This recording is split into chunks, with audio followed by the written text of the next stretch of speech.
Si votre dépendance affective la fait fuir, je vais juste vous dire une phrase, pas de panique.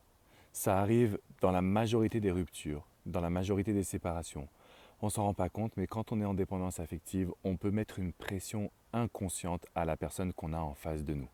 Et donc avec les bonnes actions, avec les bonnes attitudes, vous allez être vraiment capable déjà de reformer un couple. Je dirais même de réécrire une nouvelle page à votre histoire, de recréer une nouvelle séduction et surtout un maximum de plaisir. Pour ça, en fait, il y a 3 grandes étapes qui permettent de récupérer une personne quand on a été trop étouffant, quand on a été trop présent, quand on en a fait trop et qu'on se rend compte par la suite justement que c'était une petite erreur, surtout si vous avez été avec une personne qu'on appelle évitante, homme ou femme.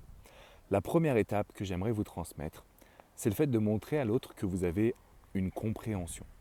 Si vous lui dites j'ai compris, j'ai analysé, ou encore plus fort, tu avais raison, ça montre qu'il y a un avant et un après. Donc sous-entendu, avant j'étais en dépendance affective, avant je ne savais pas exactement comment me comporter, quelles étaient les bonnes actions, avant je n'avais pas le contrôle émotionnel et aujourd'hui je l'ai. Je suis capable de reconnaître, pas forcément mes torts, mais plutôt l'exercice de la compréhension.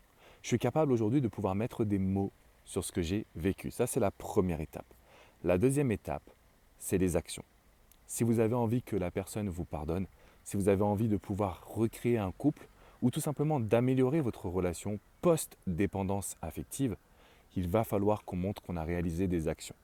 Et là-dessus, les neurosciences nous donnent vraiment une multitude d'actions que vous allez pouvoir piocher en choisissant celles bien évidemment qui vont s'adapter à votre personnalité. Je vous présente toutes ces actions ce soir à 21 h lors d'une masterclass. Une masterclass puissante, une masterclass dans laquelle je vais vous demander justement de pouvoir réfléchir à votre situation, réfléchir à votre personnalité, réfléchir à la personnalité de la personne que vous aimeriez avoir à vos côtés pour savoir quelles sont les bonnes actions et comment on va pouvoir les poser ensemble. Donc toutes les actions, on va les voir ensemble à 21 h. Prenez votre place offerte dans la description qui est juste en dessous. Vous allez adorer ce moment. Le troisième point, et c'est un point qui est souvent oublié par rapport à mes coachés, c'est ce que j'appelle le champ lexical positif. Le fait de montrer que vous êtes déjà fier de votre changement, le fait de montrer que justement vous êtes fier de vos actions, fier de ce que vous avez réalisé, fier du fait que vous êtes passé à l'action, le fait de montrer que vous êtes heureux et épanoui dans la situation actuelle, c'est-à-dire dans votre vie du quotidien, vous allez avoir une personne qui va vous écouter et surtout qui va se dire « c'est bon, il ou elle est sorti de la dépendance ».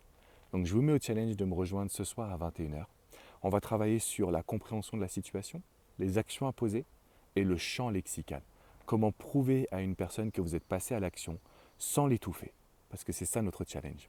Je compte sur vous pour être présente et présent. Le lien est dans la description. Je vous attends un petit like et on s'abonne à la communauté également. Communauté extraordinaire. D'ailleurs, si vous me voyez en France, n'hésitez pas à venir me faire un petit coucou. Je vous fais une bise et je vous dis à très bientôt. Ciao, ciao les amis.